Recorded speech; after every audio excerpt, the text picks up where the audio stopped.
you could get them in, but it also matters what the lease agreement says. And that's Right. the important part of, what I'm trying to deliver here is don't have a templated lease agreement and just agree to certain clauses, like fight for every clause that's going to matter. And the most value you're ever going to make on a business or on a piece of real estate is the exit.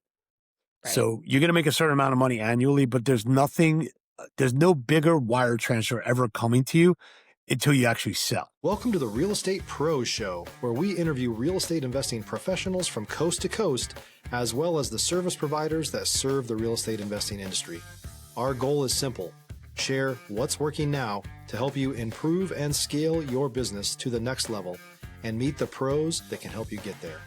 Real Estate Pros is powered by Investor Fuel, America's leader in helping real estate investors and professionals build the business you need to live the life you've always dreamed of. Let's start today's show. Property insurance for real estate investors doesn't have to be difficult, but it does need to be there to protect you when you need it. MyInvestorInsurance.com not only provides insurance at 15 to 30% cheaper than traditional agencies, it's built specifically for real estate investors like you. You can set up an account in about 2 minutes, get quotes on properties, turn on and turn off insurance for your fix and flip or rental properties in around 2 minutes without having to talk to anyone directly, all through our portal. There's no better way or faster way to make sure you've got the coverage you need to protect you, and no more lengthy policies either. Once you're set up, you're billed monthly and prorated by the day for however long your policy is active. It's powered by MSI, the third largest independent MGA, with 1.5 million customers and more than $1 billion in cumulative premiums written. Get set up today in about 2 minutes at myinvestorinsurance.com/fuel. Welcome back to the Real Estate Pros podcast. I'm Kristen, and I'm here with Pete Moore, who is the managing partner and chief dream architect of Integrity Square. They're one of the leading M&A firms in health, active, lifestyle, and outdoor spaces. He's also the author of Time to Win Again. So I'm excited to get into the Halo method. Thanks for being here, Pete. Awesome. Thanks for having me on. I appreciate it. Look forward to sharing some wisdom or experiences or things that you should not do in the industry related to our health, active, lifestyle, outdoor clients. Yeah. How about you go into this Halo method that you guys have, or the type of clients you work with? Yeah. So we call it the Halo sector. Okay. And what happened was I've been doing this for 26 years now, although I don't look it. Thank you. Appreciate that. No, I've been doing this since 1999. And I used to work at a private equity firm that bought Gold's Gym International, and then bought some of the franchisees and turned that into a much more professionalized corporate run franchisor.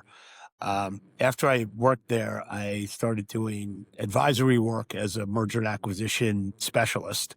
The last 15 years, I started my own firm back in 2010 called Integrity Square. And I used to tell people I'm a health and wellness banker. So you would come to us if you had a chain of Orange Theories and you wanted to bring in an institutional private equity partner. You would come to us. We'd put a book together and a financial model.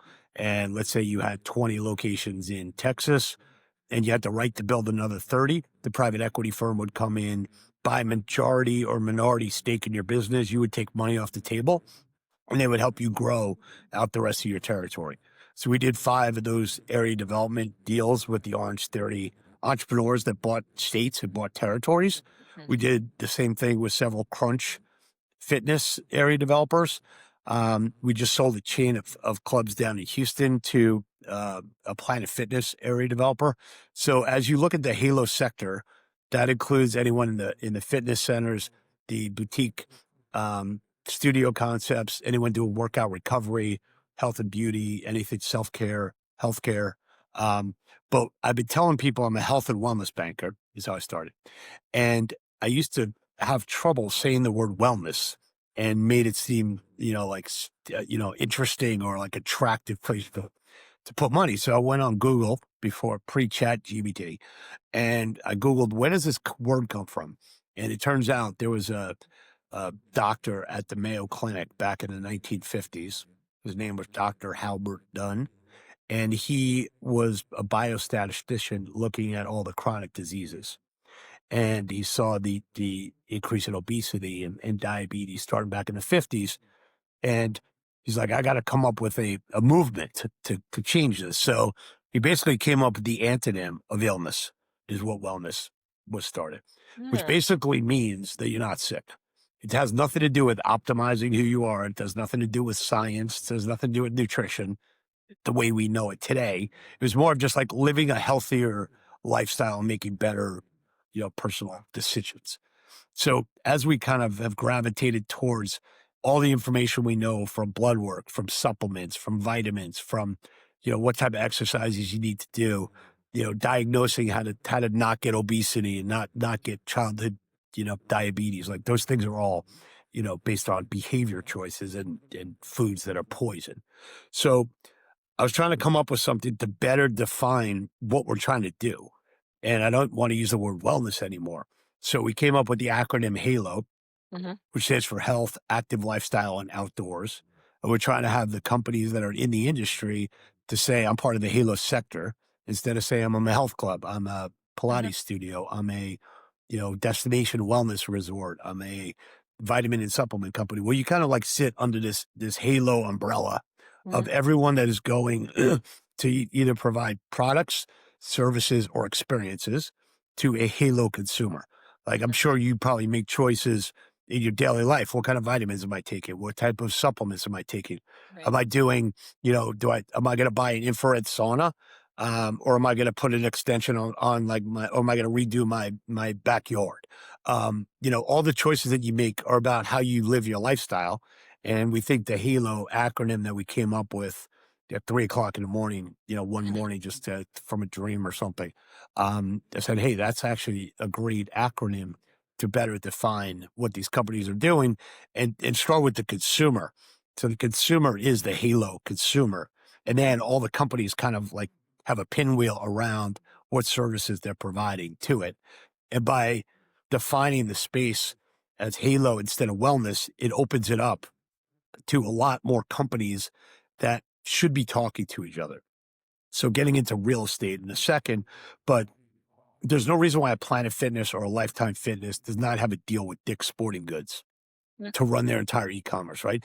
If I have the data of what you're doing inside of a health club and you come to a health club 2 or 3 times a week, wouldn't it be great for me to send you a $20 Nike gift card to buy a new pair of shoes if I know you're running on a treadmill and you're training for this specific marathon? Or if I could curate certain products and services, knowing what you're doing inside of the club, I can redirect that to an e-commerce provider and take an 8% affiliate fee, or have someone that's in the, hotel industry that wants to target people that go on trips and are going on marathons and triathlons. Like, there's no reason why those partnerships don't happen.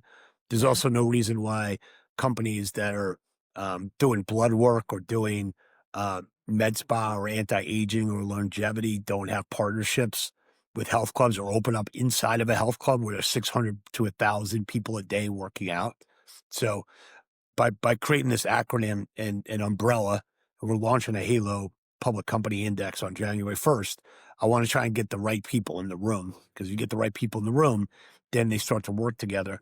And what it does for us is it'll maximize the unit economics of a health club operator or a fitness studio, because now they have all these ancillary revenue streams that'll make their business more profitable. And then over time, if they come to Integrity Square to help them sell their business, I'll be able to sell the business for more money, right? Because there's more opportunity, and they've also maxed out what they're the authority on. So I'll pause there. Yeah, I mean, that's all so interesting. And I do agree with you. The HALO acronym is probably a much more powerful way to sell this rather than wellness, which is very overused and broad. Can you talk about this HALO sector? Because I know you work with the same companies over and over. What makes it such an attractive sector to be in? Yeah, well, look, I think the consumer is a lot smarter than they used to be. And I think they look at the ingredient labels on foods much more than they did before. I think the I don't know even what generation is an 18-year-old these days. Generation like Z, or I don't even know what they're called. Maybe double A might or be Z, something. yeah. Maybe like resets again. All those kids are on their phones and they go into the gym. Male and a lot of females are going in and doing Olympic squats. They're going into posing rooms. Stop living on an island and join the #1 mastermind in America for professional real estate investors. Investor Fuel is a community of hundreds of the nation's top investors working together to build stronger businesses and better lives. In addition to the amazing community of real estate investors acting as a board of advisors for one another, Investor Fuel members have access to 100% funding on purchase and repairs for our members only, a health insurance program, and benefits and discounts that more than pays for the membership of most of our members, meaning it's actually costing you money to not be a member of Investor Fuel. If you're looking to scale your business and build a business that allows you to live the life of your dreams, please visit investorfuel.com today and book a call with our team. You know, they're bringing their, you know, weightlifting gloves and their belts, you know, so we've kind of got a resurgence of strength training. And then a lot of people that are older that never went into a club start taking these GLP-1, Ozempic and Wegovy, and start to realize that you could take these drugs, but you have to work out, or else the drug basically deteriorates and pulls out a lot of your muscle and your strength. And as you get older, you know, most of the injuries happen, you know, from falling down or for hurting yourself, you know, while you're trying to do some basic activity like pickleball, you know? So from a standpoint of like where the market is, I think the only place you would rather invest than Halo would probably be in AI, robotics, and space. They're probably the only three things that are more potentially lucrative or growing as fast as the Halo sector. Yeah, amazing. And, you know, working with these companies over and over, I know that, you know, you're very plugged into cash flow and how it benefits, you know, these partnerships. Yeah, I mean, look, there's a number of, I tell people now, if you're in the Halo sector and you work for a company that's owned by a large private equity firm, you're basically in the major leagues of baseball, to use that as an analogy. I use a lot of sports analogies. But, you know, if there's a $1 billion to $10 billion investment firm that owns your company, and as a great example would be a company called EOS Fitness, which is in California. They just bought 23 Gold's Gyms, by the way, in LA County. So that company was originally 17 Gold's Gyms, and then we sold that to a private equity fund. They rebranded it to EOS, and then they went from 17 clubs to, I think they just opened up their 158th club. And each one of their clubs had about an average of $1 million of cash flow or EBITDA. Very, very profitable model. Low price, high volume 2.0 is kind of what we call it, HVLP, where a Planet Fitness would be a 1.0. And that's a great example of a company that is growing their corporate team, growing their footprint.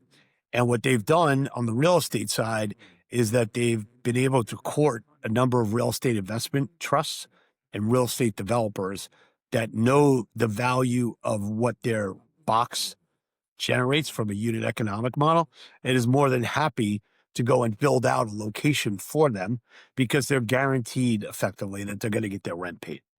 So we've done deals with groups that have sold into LA Fitness as an example. There was a company out of Tennessee, Kentucky, Ohio years ago called Urban Active. And what they do is they set up a real estate company, partnered up with an operating company, and go and build locations in the best site spots you can. No one ever said to me, I got this really terrible location next to a Whole Foods or Trader Joe's, right? No one ever says that. So location is extremely important in this business. And there's a lot of real estate investment groups and personal investors, you know, that have gotten in and bought shopping centers that were dilapidated. And then they brought in somebody like a Planet Fitness operation or a Crunch to be the anchor tenant. And then you could build off of that. You can build off of the benefit of having a tenant that is going to bring in 500 to 1,000 visits into your parking lot a day. Right. So if you're a real estate investor right now and you're looking at a probably not an A, because I don't think you could buy an A property from a potential investor that owns that to make sense for a personal investor to buy that real estate. They don't have to get institutional money, just give them a size. But let's just say, for example, you were in, I don't know, pick something similar to what I did recently. Let's say you're in Jacksonville, Florida. And let's say Kristen, you saw that there was an old movie theater that went out of business, and there were a couple of tenants, maybe I had like 10 tenants that were around there, like an ice cream shop, a hair cutting place, a massage envy, and you said, "Hey, look, there's no one in the movie theater, and I'm going to buy this property cheap because they don't have a tenant generating any cash flow."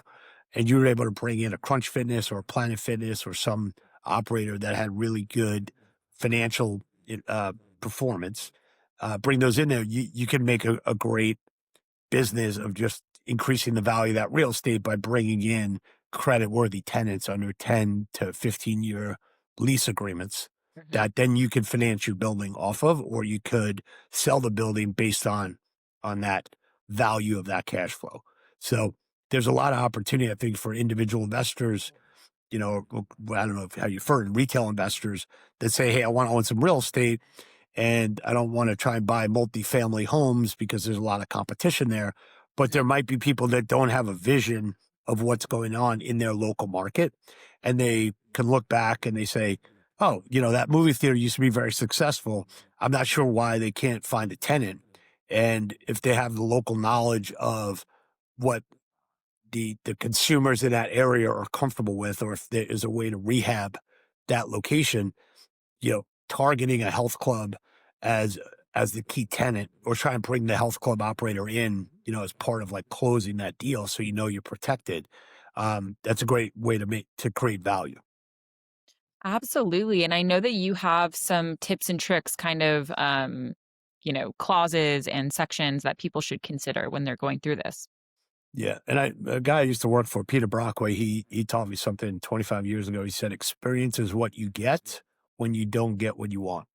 Mhm. Just digest that for a second. Yeah. Experience is what you get when you don't get what you want. So I like to say we have a lot of experience working on deals where certain things happen, and you're like, I wish that client, focused on their lease agreement when they signed it, when they were an entrepreneur doing their first deal, and not basically having this as an issue with getting the transaction done.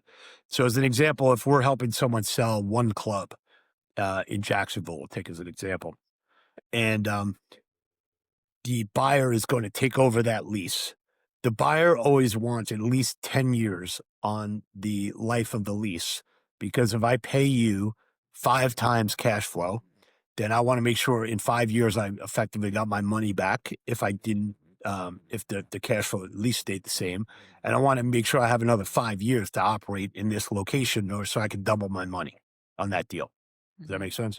Yeah, absolutely. And I also want extension terms that I could activate without having to go back to the landlord and potentially going to fair market value or have an escalator or what have you. So once I get a deal negotiated between a buyer and a seller, now I also have to deal with, okay, how do we get the landlord to give us a lease approval on the lease assignment? And the thing that's interesting is, in a lease, which could be anywhere between 20 pages to 60 pages, there's a lot of sections that are very important that people don't negotiate up front because they don't have the exit in mind of what's going to happen in year 5, 7, 10. And that's when they come to Integrity Square as their potential banker to help them sell the company. So anytime you have a lease assignment clause, the best thing you could have, if I'm a tenant, is I can have a clause that says I could transfer my lease to anybody I want without your consent. Okay, that's the most, that's like on like the polarized side for like best for the tenant, right? On the landlord side, I want to be able to approve the lease assignment, at my own sole discretion. That would be like the two opposites of it. And where you kind of meet in the middle is that a landlord will say that I will allow a lease assignment as long as the credit worthiness of the tenant that you are selling to is at least or greater than what I have today. Mm. So, and also the landlord will say, well, look, if I transfer this lease and this new buyer doesn't pay, I got a personal guarantee from you right now. Like, I don't know if I want to give that up. Right. So you'd have to try and get the new buyer to either put a corporate guarantee but they won't get a personal guarantee from anyone, because the way private equity and institutional money works is they set up a company. If you're looking for consistent, high-quality leads, look no further than Investor Machine. Investor Machine isn't just another agency. It's the most sophisticated, data-driven lead generation company on the planet for real estate investors, and serves the role of being not just a lead generator for your business, but a marketing partner that is helping you achieve your goals along the way. Go to investormachine.com to learn more and schedule a call with our team today.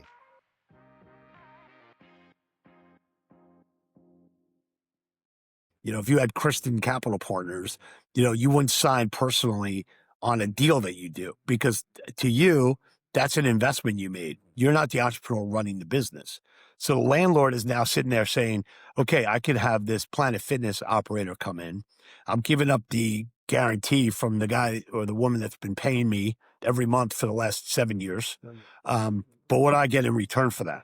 And also, let me look at the financials of the Planet Fitness buyer, and then I'll decide if I'm okay with it, right? So the lease assignment clause is an extremely important clause to negotiate and not just gloss over when you negotiate a lease. Okay, on the buyer side, on the lessor side, but also on the landlord side, try and get the right to approve anything, because that affects your cap rate, that affects the value of your business, and that affects the type of tenant that you're going to have. So as I referenced earlier before we got on the call here, if you do a deal where you're a landlord for LA Fitness, and LA Fitness used to have the most beautiful balance sheet in the world. They had no debt until they re-levered the business and put over $1 billion of debt. But before that, if you got LA Fitness to sign a 10-year or 11-year lease, you could sell your property and value the cash flows that come in from LA Fitness at a 7% cap rate, which basically would be, 14 times their annual lease payment. What LA Fitness did, because they grew so quickly and they had so many locations, they started to get very savvy on how they treated landlords. And instead of treating landlords as a partner, they decided to treat landlords as a rented space. Okay. Not saying like people that like rent out their house to Airbnb have like the best guests, but I think there's like a, like you got to put down a deposit in certain places because you might break a lot of stuff because you don't care. It's not your own, right? So what LA Fitness did, just as an example, is one, they're giving someone the benefit of valuing their property at the highest potential value and the lowest cap rate. But what they're also doing is they're saying, hey, you want to play with me and you want to get my potential upside? Well, you need to deal with some of the downside of dealing with LA Fitness. And let me tell you what that is. The first thing is, when COVID hits, I'm going to send you a letter, Miss Landlord, that you're in breach of the lease and I'm not paying you. And you actually owe me 2 weeks in March because I didn't have quote unquote quiet enjoyment of my space. And 1,200 people that worked for me got COVID, and they got COVID in your property. So you didn't even provide me with a safe environment, which is what is pursuant to the lease. So if you want to sit down and you want to have a conversation about me paying you rent during COVID, I think we're going to have a conversation of you owing me money during COVID, which is completely different than every other operator that was trying to basically ask for forgiveness and empathy from their landlords. They said, no, we're going to flip this story around. Now the narrative is on you, not me. Okay. Wow. So those are some of the things to think about when you go and try and get a big fish in your shopping development, which you could get them in, but it also matters what the lease agreement says. And that's the important part of, what I'm trying to deliver here is don't have a templated lease agreement and just agree to certain clauses, like fight for every clause that's going to matter. And the most value you're ever going to make on a business or on a piece of real estate is the exit. Right. So you're going to make a certain amount of money annually, but there's no bigger wire transfer ever coming to you until you actually sell. Mm-hmm. So focus on what happens in a scenario where I need to sell. What are some of the obstacles in my way to sell? And how do I eliminate those obstacles before I get to the point where I go back and I ask for something and I need to get the answer quickly? So if I'm already have a buyer for my Planet Fitness chain, and then I go to you as the landlord and say, hey, I'm selling a Planet Fitness, but I have, you have this demolition clause, which is another thing that landlords stick in that say, hey, if I redevelop the property, I get to kick you out, give you 6 months notice, and I'll invite you back in at a higher rent. And, you'll just take a pause for your business for 2 years. Well, that might be okay for Dunkin' Donuts, okay? But it doesn't work for a health club or a membership-based business where I have to rebuild my entire membership, right? So if there's a demolition clause in a lease, that's very troublesome for me as a tenant, because the buyer is just going to say, I'm not taking that risk that I paid you 5 times cash flow for your business. And the day after I close, I get a notice from the landlord that I got 6 months to vacate. Not going to happen, right? And there's not much that I could do about that, you know? So the buyer and the seller on this specific thing that's going on right now, based on experience, what you get, there's really nothing I could do except, plead to the landlord that the buyer is a better financing corporate guarantee, that if you do want to redevelop your property, you could borrow off of their balance sheet as them as a tenant than the, sister and brother operator that's been there for 25 years. So if you are a real estate developer or an investor as part of this audience, and you have grandiose plans over the next 10 years of potentially knocking down what you built and rebuilding it, if you can negotiate in a demolition clause, that is a huge, huge upside option value for you, and see how many of your tenants you could actually get to agree to it, because some of them don't even read it. Mm-hmm. Wow. I mean, that's really practical advice for people. I really appreciate you breaking all of that down. And that's, Sure. just another reason to talk to someone like you who has so much experience in this. Well, there's so much to talk about. We're quickly running out of time. Tell Yeah. us all about your book, Time to Win Again, before we wrap up. Sure. So during COVID, my team and I wrote this book called Time to Win Again. And it's about how to run your business like a sports team, 52 takeaways. And it's caricatures. So it's kind of like the business book, Good to Great, meets Where's Waldo, and very easily digestible. And what spurred this on was during COVID, my team and I were only working on bankruptcy deals, which is some of the most demoralizing and stressful time that you'll have as a banker, when you're basically just fighting with people that are in the restructuring department of a law firm or a debt provider. These are not conversations where you're trying to get a high growth multiple and, working on an Orange Theory deal. And we're talking about, is this going to be a 10 times deal or a 12 times deal? You're talking about trying to salvage the business. So we were working on 5 of those at the same time. And then I watched The Last Dance by Michael Jordan, talking about the Chicago Bulls, and realized that there's a lot of takeaways from running and building a dynasty in a sports business that people don't really do in the real world. And, if business was called business ball, then probably people would run their business on wins and losses. And, but did my team make the playoffs yet? So over the last 5 years, we put the book out 3 years ago. But over the last 5 years, I've been talking at a lot of seminars and workshops and events. And I'm saying, what constitutes a win with your business? And how do your employees know if they won or lost or not? Right. So people have created dashboards to say, okay, what constitutes a win? So, as an employee, this is what winning financials look like. This is what winning net promoter score looks like. This is what, membership base looks like. And then some of the takeaways from the book are, do you watch sports at all? Are you a big fan of any? Yeah. What do you watch? Basketball. Okay, basketball. Okay, so every team in basketball gets 6 timeouts, right? And they usually take all 6. And in football, the same thing. But no one takes a timeout in business to say, hey, we got a problem, let's fix this. Or, hey, I should update my software. And I'll say someone, look, you don't do personal training, on electronic funds transfer monthly. They're like, yeah, we're going to put it in, it's December. I think we're going to do that like June. I'm like, why don't you just do it now? Take a time out, do it now. You're leaving money on the table. You say hey, we're going to do this renovation. We're going to add more strength equipment. When are you going to do it? I think we're going to do it April. I'm like, why don't you take a time out? Okay. Because you need to do it. And instead of pushing things off, take a time out like you do in basketball, reset the team, figure out what the plan is, and go do it. Also, a lot of people that work in the Halo sector played team sports growing up or played some sport. And when they enter the business world, they want to still feel like they're part of a team. So Yeah. why doesn't everybody in a health club have a jersey? You know, whether it's a soccer jersey, basketball jersey. I was just with a guy who used to play professional hockey. Everyone should have a hockey jersey with their name on the back. Okay. So did you play any sports back in high school or college or anything? Yeah, I played basketball. If you're a new or newer real estate investor looking to launch or grow your real estate investing business, please check out Investor Fuel Club. It's a coaching community, but unlike anything you've ever seen before. And you can actually partner with members of our mastermind from coast to coast on deals right in your market.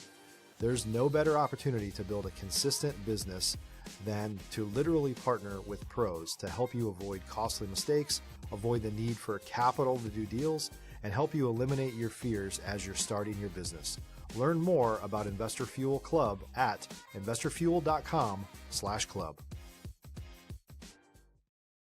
Okay, so if you worked at a health club and they put your last name on the back of a jersey with your favorite number they used to wear, and they said to you, hey, if you leave here, we're taking your jersey back, okay? And we're going to take your name off and we're going to put someone else's name on it. You know, you take your job a little more seriously because you're on a playing field and you're wearing a jersey, right? And when you're wearing a uniform, you play better. So a lot of the groups that we've worked with have actually taken this under, advisement and bought their team, football jerseys or, hockey jerseys. And that's what they wear in the club now. And now they're known by their last name instead of trainer or staff. It actually says their last name on it. So there's 52 takeaways like that. And then the last takeaway is take the points, which means like if you're close to the end zone and you can kick a field goal and take 3 points instead of trying to get to 7 and maybe get 0. If you're selling your business, as an example, and you want $25 million for your business, and our firm or another bank, delivers you a deal from a buyer at $23 million, right? Just take the points on the 23 because the incremental $2 million does not change your life. The 23 changes your life. So getting the last dollar of every deal and thinking that's a win is actually short-sighted because you want to sell your business for a good price. You don't want to sell it for like the last dollar because that's when the buyer probably comes back and says, I overpaid for the business or you didn't disclose something to me. And I'm going to go and try and, find things that you maybe didn't disclose properly to try and get some of that money back. Uh-huh. So take the points is the last chapter of the book. Now nobody has to buy the book. I just told you everything. No, there's a bunch more tips. All right, it's 50. There's like 49 more. That's amazing. Yeah. Well, thank you so much. I mean, I think people had a lot of good takeaways from this. Tell everyone where to find you and where to find your business. Yeah, so I got a podcast called Halo Talks, Halo Talks. We've got 600 interviews that we've done so far over the last 8 years with operators and investors in the Halo sector. We run something called Halo Academy, which is a 2-week executive boot camp. And then our firm is at integritysq.com, Integrity Square. Amazing. Thanks for having me on. Great talking to you. Thank you so much for being here, Pete. Awesome. All right, we'll send you a book out and let us know when this launches. Amazing. Well, thank you everyone for listening. Hope you learned a lot, got some inspiration for your own business and also some practical advice as well. And we will see you back next time. Thanks for joining us for today's Real Estate Pros Show. You can learn more about the amazing benefits of the Investor Fuel Mastermind community, including surrounding yourself with hundreds of other rock stars, 100% financing for your deals, and members-only discounts from vendors you're likely already using that, as a member of Investor Fuel, will save you more than the cost of your membership. Visit investorfuel.com to learn more. If you're interested in joining us as a guest of this show, please visit investorfuel.com/pros to apply. You can also check the show notes for access to free resources, how to get access to world-class lead generation, and much more. Don't forget to subscribe so you never miss another episode. Have a great day. We'll see you on the next show.